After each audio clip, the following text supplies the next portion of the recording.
पंकज श्रीवास्तव जी, सीधे मैं आपके पास आते हुए, चूंकि फोन टैपिंग को लेकर आपके नेताओं की ओर से भी बातें कही गई हैं, फोन टैपिंग के आरोप लगा रहे हैं अखिलेश यादव जी, लेकिन सुर में सुर मिला रहे हैं कांग्रेस पार्टी के नेता। तो मामला सारा 2017 वाला ही है क्या?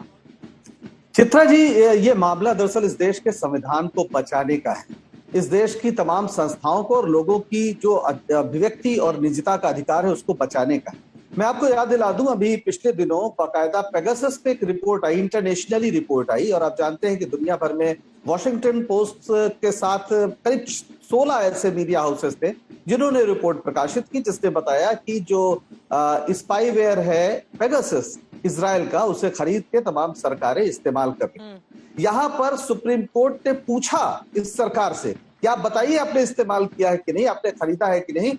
इन्होंने जवाब तक नहीं दिया, एफिडेविट देने से इनकार कर दिया। सुप्रीम कोर्ट की जब डांट पड़ी और उसके बाद सुप्रीम कोर्ट ने जस्टिस रविंद्रन, यूपी में समाजवादी पार्टी के नेताओं पूरी बात सुन लीजिए, पूरी बात सुन लीजिए। बात एक नियत की है कि जस्टिस रविंद्रन के अध्यक्षता में अब जांच कमेटी बन गई, लेकिन भारतीय जनता पार्टी और उसके सरकार की जो नियत थी वो सामने आ गई। उससे इस देश के लोगों की निजता से कोई लेना देना नहीं। और उस समय जो तमाम नाम आए थे, न सिर्फ राहुल गांधी का नाम आया था, जो चुनाव आयुक्त अशोक लवासा थे उनका नाम आया था, बल्कि इनके अपने केंद्रीय मंत्रियों का नाम आया था। और रंजन गोगोई जी चीफ जस्टिस थे, जिन्हें इन्होंने राज्यसभा में भेजा है, उन पर यौन उत्पीड़न का आरोप लगाने वाली सुप्रीम कोर्ट के कर्मचारी और उसके तमाम रिश्तेदारों का नाम आया था। तो सवाल यह है कि भारतीय जनता पार्टी जिस तरीके से पूरे देश को एक पुलिस स्टेट या सर्विलेंस स्टेट बनाना चाहती है, उस पर तो सबको चिंता होगी। ये केवल एक पार्टी का मामला नहीं है, खुद इनकी पार्टी के लोग भी इसको लेकर चिंतित होंगे। और मेरा ख्याल इस पर अब किसी को शक नहीं रह गया है कि क्या तरीका है भारतीय जनता पार्टी के काम करने।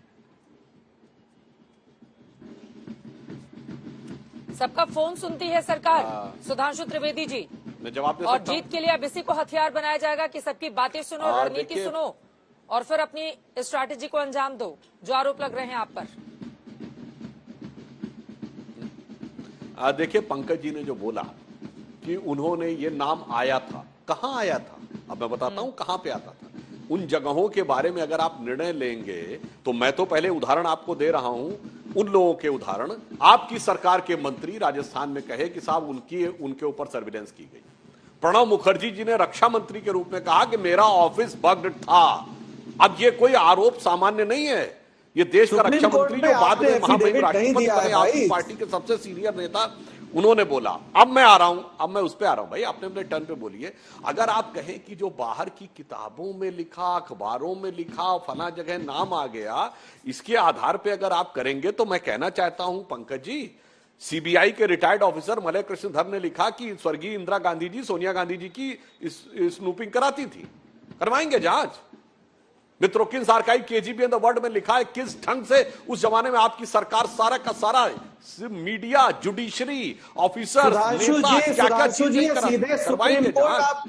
बोलकर रिपोर्ट में ये लिखा। अगर आप भाई बाहरी तो पढ़ा है ना, ये जिस तरह के समाचार पत्रों और मीडिया में आप कह रहे हैं उसमें नाम आया है, तो नाम कहां कहां नहीं आया है? नाम नहीं, नाम की बात ही नहीं है। नाम तो आपके तमाम लोगों पर आया, फिर आप बीच में डिस्टर्बेंस करने लगे। नहीं, आप जो बात कर रहे हैं टर्न पे बोलिए जनाब। अनकंफर्टेबल फैक्ट आते हैं, मगर अपने टर्न का इंतजार करना चाहिए। आप कॉन्टेक्स्ट को कहां ले जा रहे हैं? सुप्रीम कोर्ट पे आपसे पूछा कि बताइए आपकी सरकार से कि पेगासस खरीद के आपने जासूसी की कि नहीं, आप मना कर रहे हैं, बता रहे किस किताब में क्या लिखा है। 1000 किताब इस तरह के दिखा सकते हैं। ठीक है, हम जिस मुद्दे पर बैठे हुए हैं उसी पर। UP sir, UP Uttar Pradesh के संदर्भ में, ठीक है सर, यूपी के संदर्भ में हम बात करें, ठीक है, जिस मुद्दे पर यहाँ पर चर्चा के लिए आए हैं, जल्दी से आप जवाब दीजिए, उसके बाद मनोज पांडे जी कॉन्टेक्स्ट बिल्कुल रख रहा हूं। सुधांशु जी अपनी बात पूरी कीजिए प्लीज। भाई एक लाइन में, मैं आपकी सरकार के मंत्रियों, आपकी सरकार के वरिष्ठ मंत्री चंद्रशेखर जी की सरकार इसी आरोप में गई कि जासूसी की जा रही है। क्या बात कर रहे हैं? अगर कॉन्टेक्स्ट से जो आपने कहा ना, वहां नाम आया, नाम विदेश में लिखा हुआ आया, तो विदेश में कोर्ट की प्रोसीडिंग का नाम आया, जिसमें अहमद पटेल जी से लेकर सोनिया गांधी जी तक उसका नाम आया। अभी की बात कर रहा हूं, नाम आने की बात नहीं कर रहा हूं। इसलिए जो आप कहते हैं नाम आया, नाम अगर आप अखबार में मीडिया में आने पे कहें तो एक दर्जन उदाहरण दे रहा हूं, और यहाँ तो मैं नाम बता रहा हूँ, आपकी सरकार का मंत्री खुद बोल रहा है कि मेरी सरकार मेरे पे चला रही है। उसका आप क्या जवाब देंगे भाई? पहले उसका जवाब दीजिए ना। अपनी जो बात हो रही है उसका जवाब नहीं दे रहे हैं। आपकी सरकार में सब होता है। सुप्रीम कोर्ट ने डांट लगाई आपको कि आप बताइए, और आप बताने को तैयार नहीं। अच्छा सुनिए, अरे मौजूदा वक्त में हम आ जाते हैं। समाजवादी पार्टी के नेताओं ने आरोप लगाया है कि उनके फोन टैप किए जाते हैं। हम नहीं जाते हैं पास में, मौजूदा वक्त में रहते हैं। मौजूदा वक्त में प्लीज आप दोनों ही नेताओं से गुजारिश है। सुधांशु जी, सपा नेताओं के फोन टैप क्यों किए जा रहे हैं? सीधा सा मेरा सवाल है, सीधा सा सवाल है। ये तो बहुत गंभीर स्थिति बन जाती है ना कि अगर आप दूसरों के फोन टैप करवाने लगेंगे। ठीक है, बोलिए बोलिए। एक लाइन में कह दूं, सर्वोच्च न्यायालय ने पेगासस के मुद्दे के ऊपर सरकार के सॉलिसिटर जनरल ने कहा कि हम सुप्रीम कोर्ट से रिक्वेस्ट करते हैं कि वो एक कमेटी बना के जांच करवा ले। कहां फटकार लगाई भाई, दिखाइए कहां सकते हैं।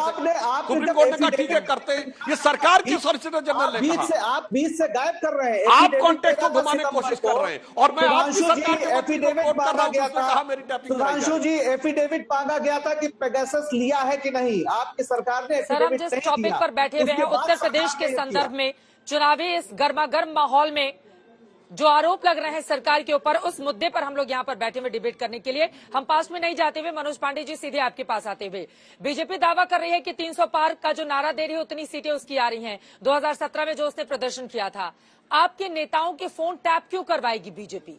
बार बार वो पूछ रही है, कह रही है कि हार से बौखला रहे हैं, इस वजह से इस तरह के आरोप लगा रहे हैं।